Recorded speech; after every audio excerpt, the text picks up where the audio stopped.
ಸ್ನೇಹಿತರೆ, ಇವತ್ತು ಯಾವ ರೀತಿ ಮಂಡಲ್ ಕಮಿಷನ್ ಬಗ್ಗೆ ಒಂದು ವಿವಾದ ಈ ದೇಶದಲ್ಲಿ ಎದ್ದಿತ್ತು, ಇವತ್ತು ಅದೇ ಕಮಂಡಳದವರು UGC ಬಗ್ಗೆ ಒಂದು ವಿವಾದವನ್ನು ಎತ್ತಕ್ಕೆ ಹೊರಟಿದ್ದಾರೆ. ಈ UGC ಕಾನೂನು ಮಾರ್ಪಾಡಾಗಬೇಕು ಯಾವುದೇ ರಾಜಕೀಯ ಪಾರ್ಟಿಗಳು ಹೇಳಿದ್ದಲ್ಲ. ಖುದ್ದು ಸುಪ್ರೀಂ ಕೋರ್ಟು ತನ್ನ ಜಡ್ಜ್ಮೆಂಟ್ನಲ್ಲಿ ವೇಮಲ ಎಂಬ ವಿದ್ಯಾರ್ಥಿ ಆತ್ಮಹತ್ಯೆ ಮಾಡಿಕೊಂಡಾಗ ಇದು ನಿಯಮಗಳು ಭಾರಿ ಸರಿ ಇಲ್ಲ, ಕಟ್ಟುಬದ್ಧವಾದಂಥ ಗೈಡ್ಲೈನ್ಸ್ಗಳನ್ನು ಮಾಡಿ ಅಂತೇಳಿ UGCಗೆ ಹೇಳಿದ ಮೇಲೆ UGC ಅವರು 1 ವರ್ಷದ ಹಿಂದೆ ಇದನ್ನು ಸಾರ್ವಜನಿಕರಿಗೆ ಚರ್ಚೆಗೆ ಬಿಡ್ತು. 1 ವರ್ಷಗಳ ಕಾಲ ಸಾರ್ವಜನಿಕ ವಲಯದಲ್ಲಿ, ರಾಜಕೀಯ ವಲಯದಲ್ಲಿ, ವಿದ್ಯಾರ್ಥಿಗಳ ವಲಯದಲ್ಲಿ ಇದು ಚರ್ಚೆಯಾಗಿ ಕೊನೆಗೆ ಈ ನೋಟಿಫಿಕೇಷನ್ನ UGCಯನ್ನು ಮಾಡಿದ್ದಾರೆ. ಇವತ್ತು ಅದು ಸರಿಯಲ್ಲ ಅಂತ ಹೇಳ್ತಕ್ಕಂಥದ್ರಲ್ಲಿ ಒಬ್ಬ SC STಗೆ, OBCಗೆ, ಮೈನಾರಿಟೀಸಿಗೆ ಈಗಾಗಲೇ 119 ಆತ್ಮಹತ್ಯೆಗಳಾಗಿದ್ದಾವೆ. ವೇಮಲ ಆದಮೇಲೆ 119 ಆತ್ಮಹತ್ಯೆಗಳಾಗಿದ್ದಾವೆ. ಯಾಕಾಯ್ತಿದು? ಅವ್ರು ಹೇಳ್ತಾರೆ ಮೇಲ್ಜಾತಿಯವರಿಗೆ ಇದರಲ್ಲಿ ಯಾವುದೇ ರಕ್ಷಣೆ ಇಲ್ಲ, ಮೇಲ್ಜಾತಿಯವರು ಇಂಥ ಅವಮಾನಕ್ಕೆ ಒಳಗಾಗಿ ಎಲ್ಲಾದರೂ ಒಂದು ಸಾವಾಗಿದೆಯೋ ಅನ್ನೋ ಒಂದು ನಿದರ್ಶನ ಇದೆಯಾ ಇಡೀ ದೇಶದಲ್ಲಿ? ಇಲ್ಲ. Not even a single death. Then why? What is the reason? ಇದನ್ನು ಯಾಕೆ ಇವತ್ತಿನ ದಿವಸ ನೀವು ಬೇಡ ಅಂತ ಇದ್ದೀರಿ? ಸುಳ್ಳು ದೂರು ಕೊಟ್ಟರೆ ನಮ್ಮ ಮೇಲೆ ಆ್ಯಕ್ಷನ್ ಆಗುತ್ತೆ. ಆ ಕಮಿಟಿ ವಿಶ್ವವಿದ್ಯಾಲಯ ಮಟ್ಟದಲ್ಲಿ ಮತ್ತು ಆಯಾ ಸ್ಥಾನಿಕವಾದಂಥ ವಿದ್ಯಾಸಂಸ್ಥೆಗಳಲ್ಲಿ ಕಮಿಟಿ ಇರುತ್ತೆ. ಆ ಕಮಿಟಿಗೆ ಸುಳ್ಳು ಸತ್ಯನೋ ಅಂತೇಳಿ ತಿಳ್ಕೊಳ್ತಕ್ಕಂಥ ಎಲ್ಲ ಅಧಿಕಾರನೂ ಇದೆ, ಎಲ್ಲ ಅವಕಾಶವೂ ಇದೆ. ಅಂಥದ್ರಲ್ಲಿ ಇವತ್ತಿನ ದಿವಸ ಇದು ತಪ್ಪು ಅಂತ ಹೇಳ್ತಕ್ಕಂಥದ್ರಲ್ಲಿ ಅರ್ಥವಿಲ್ಲ.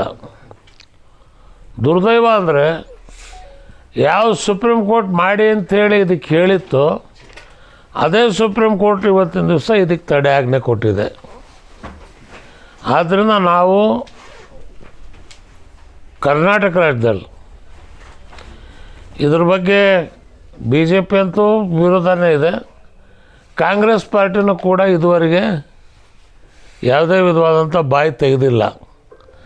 ಆದರೆ ನಾವು ಕರ್ನಾಟಕದಲ್ಲಿ ಏನು 3ನೇ ಶಕ್ತಿ ಕಟ್ಟಬೇಕು ಅಂತೇಳಿ ಕರ್ನಾಟಕ ನವನಿರ್ಮಾಣ ಆಂದೋಲನ ಅಂಥೇಳಿ ಇವತ್ತು ದಲಿತರು, ಅಲ್ಪಸಂಖ್ಯಾತರು, ರೈತರು, OBC ಮತ್ತು ಬಸವ ತತ್ವದಲ್ಲಿ, ಅಂಬೇಡ್ಕರ್ ಅವರ ತತ್ವದಲ್ಲಿ ವಿಶ್ವಾಸ ಇರ್ತಕ್ಕಂಥ ಜನ ನಾವೊಂದು ಒಕ್ಕೂಟವಾಗಿ ಏನಿದೆ ಅಂದರೆ ಇದನ್ನು ಪ್ರಥಮವಾಗಿ ನಾವೇ ಇವತ್ತು ಪ್ರೆಸ್ ಕಾನ್ಫರೆನ್ಸ್ ಮಾಡ್ತಾ ಇರೋದು. UGC ಬಗ್ಗೆ ಯಾರೂ ಕೂಡ ಇದನ್ನು ಚಕಾರವಾದ ಶಬ್ದ ಅಂದರೆ ಯಾರಿಗೂ ಗೊತ್ತಾಗಿದೆಯೋ ಅಲ್ಲೋ ಗೊತ್ತಿಲ್ಲ. ಆದರೆ ಕಾಂಗ್ರೆಸ್ನವ್ರಿಗೆ ಗೊತ್ತಿತ್ತು, ಅವರು ಸ್ಪಷ್ಟವಾಗಿ ಹೇಳಬೇಕಾಗಿತ್ತು, ಇಲ್ಲ, what they have done it is right. ಕೋರ್ಟಿನ ಮೇಲೂ ಕೂಡ ಇದು ಸಾಕಷ್ಟು ಪರಿಣಾಮ ಬೀರುತ್ತೆ. ಆದ್ದರಿಂದ ನಾವು ಇದನ್ನು ಭೂಮಿ ಮೇಲೆ ಹೋರಾಟ ಮಾಡ್ತಕ್ಕಂಥ ಅವಶ್ಯಕತೆ ಬರ್ಬೋದು. ಆದ್ದರಿಂದ ಎಲ್ಲ ಸಮಾಜದ ಜನರಿಗೆ ನಾನು ಕರೆ ಕೊಡ್ತೀನಿ, be alert to take your rights. ನಿಮ್ಮ ಹಕ್ಕುಗಳನ್ನು ತಗೊಳ್ತಕ್ಕಂಥದ್ದಕ್ಕೆ ನೀವು ಜಾಗೃತರಾಗಿರ್ಬೇಕು. ಅದನ್ನೇ ಬಾಬಾ ಸಾಹೇಬ್ ಅಂಬೇಡ್ಕರ್ ಅವರು ಹೇಳಿದ್ರು, ಒಂದಾಗಿ ಹೋರಾಟ ಮಾಡಿ. ಆ ಹೋರಾಟದಿಂದಲೇ ಇವತ್ತು 76 ವರ್ಷದಿಂದ ನಾವು ತೊಗೊಳ್ತಕ್ಕಂಥದ್ದು. ಇವತ್ತು ರಿಸರ್ವೇಷನ್ ಸೆಂಟ್ರಲ್ ಗೌರ್ಮೆಂಟ್ ಹೇಳುತ್ತೆ 1950ರಲ್ಲಿ ಸಂವಿಧಾನ ಜಾರಿಗೆ ಬಂದರೂ ಕೂಡ ಇನ್ನೂ ಟೋಟಲ್ 64% ಉದ್ಯೋಗಗಳು ಖಾಲಿ ಇದ್ದಾವೆ, ತುಂಬಕ್ಕಾಗಿಲ್ಲ. ಯಾಕೆ ದಲಿತರಿಲ್ವಾ, ಗ್ರ್ಯಾಜುಯೇಟ್ಸ್ಗಳಿಲ್ವಾ? ಇದೇ ಅವರು ನೋಡ್ತಕ್ಕಂಥ ಕಣ್ಣು ನಿಮ್ಗಳಲ್ಲಿಲ್ಲ, ಅದನ್ನು ಮಾಡ್ತಕ್ಕಂಥ ಇಚ್ಛೆ ಇಲ್ಲ. ಕರ್ನಾಟಕ ರಾಜ್ಯದಲ್ಲೇ ಇವತ್ತು ಮಾನ್ಯ ಸಿದ್ದರಾಮಯ್ಯನವ್ರಿಗೆ ನಾನು ಹೇಳ್ತೇನೆ, ಯು ಟೇಕ್ ಎ ಡಿಸಿಷನ್. ಇವತ್ತು ಅಂಗನವಾಡಿ ಬಗ್ಗೆ, ಅದೇ ರೀತಿ ಈ ಡೈಲಿ ಕೂಲಿ ಮಾಡ್ತಕ್ಕಂಥ ಕಸ ಎತ್ತಕ್ಕಂಥ ಜನ ಏನಿದ್ದಾರೆ ಅವರಿಗೆ ಬರೀ 5,000 ರೂಪಾಯಿ. ಅವ್ರು ಹೇಗೆ ಜೀವನ ಮಾಡಬೇಕು? 24 ಗಂಟೆ ಕೆಲಸ ಅವ್ರ ಕೈಯಲ್ಲಿ ಊರಿನ ಬೆಂಗಳೂರು ಕಸ ಎತ್ತಿ ಅವರಿಗೂ ಕೂಡ ಇವತ್ತಿನವ್ರಿಗೆ ನೀವು ಪರಿಹಾರ ಕೊಡ್ತೀನಿ ಅಂತೇಳಿ ಯಾವುದೇ ವಿಧವಾದಂಥ ಪರಿಹಾರ ಕೊಡಲಿಲ್ಲ. 10,000 ಜನ ಇದ್ದಾರೆ ಇವತ್ತು ಬೆಂಗಳೂರು ಸಿಟಿಯಲ್ಲಿ ಮಾತ್ರ. ಹೊರಗಡೆ ಎಷ್ಟಿದ್ದಾರೆ? ಇದನ್ನು ನಾವು ಲೆಕ್ಕ ಹಾಕಿದರೆ ಲಕ್ಷಾಂತರ ಸಂಖ್ಯೆ ಹೋಗುತ್ತೆ. ಆದ್ದರಿಂದ ಇದನ್ನು ಇವತ್ತು ಕೂಡಲೇ ಮಾಡಬೇಕು ಅಂತಂಥೇಳಿ ಸರ್ಕಾರದ ಮೇಲೆ ಒತ್ತಾಯ ಮಾಡಿ, ಆಮೇಲೆ ಕೋರ್ಟ್ ಲೆವೆಲಲ್ಲೂ ಕೂಡ ನಾವು ಯಾವ ರೀತಿ ಹೋರಾಟ ಮಾಡಬೇಕು, ಕಾನೂನು ಹೋರಾಟ, ಅದನ್ನು ಕೂಡ ನಾವು ಮಾಡ್ತೇವೆ. ಇನ್ನು ಎರಡನೇದಾಗಿ 31ನೇ ತಾರೀಕು ಮಾರ್ಚ್ ಗುಲ್ಬರ್ಗದಲ್ಲಿ ಬಸವಣ್ಣನ ಕರ್ಮಭೂಮಿ ಅದು.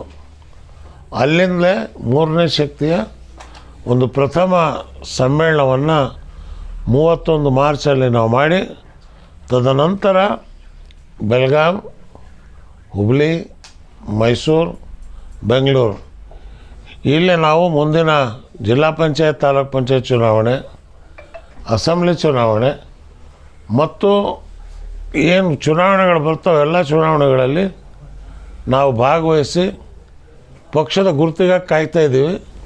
ಇನ್ನೊಂದು ತಿಂಗಳಲ್ಲಿ ನಮಗೆ ಚಿಹ್ನೆ ಏನಿದೆ ಅಂತ ಹೇಳಿದ್ರೆ ನಮಗೆ ಗುರುತು ಸಿಗುತ್ತೆ. ಆ ಗುರುತನ್ನು ತಗೊಂಡು ನಾವು ಡಿಕ್ಲೇರ್ ಮಾಡಿ ಎಲೆಕ್ಷನ್ಗೆ ಇಳಿತೇವೆ. ಅದಕ್ಕೆ ತಮ್ಮೆಲ್ಲರ ಸಹಕಾರ, ಮಾಧ್ಯಮ ರಂಗ, ಇದು ದುಡ್ಡಿಲ್ದಿರೋ ಪಾರ್ಟಿ. ಇವತ್ತು ಎಲೆಕ್ಷನ್ ಮಾಡಬೇಕು ಅಂದರೆ 20 ಕೋಟಿ 30 ಕೋಟಿ ಬೇಕು. ನಮ್ಮ ಹತ್ರಕ್ಕೆ ದುಡ್ಡಿಲ್ಲ. ಒಂದು ಓಟು ಒಂದು ನೋಟು, ಇದು ನಾವು ಜನರ ಮುಂದೆ ಇಡ್ತಕ್ಕಂಥದ್ದು. ಆದ್ದರಿಂದ ನಾವು ಯಾವತ್ತೂ ಕೂಡ ಬಂದ ಜನ ಅಲ್ಲ, ತಂದ ಜನ. ಬಂದ ಜನಕ್ಕಾಗಿ ಪಕ್ಷ ಮಾಡ್ತಾಯಿದ್ದೀವಿ ಹೊರತು ತಂದ ಜನಕ್ಕಾಗಿ ಪಕ್ಷ ಮಾಡ್ತಾಯಿಲ್ಲ.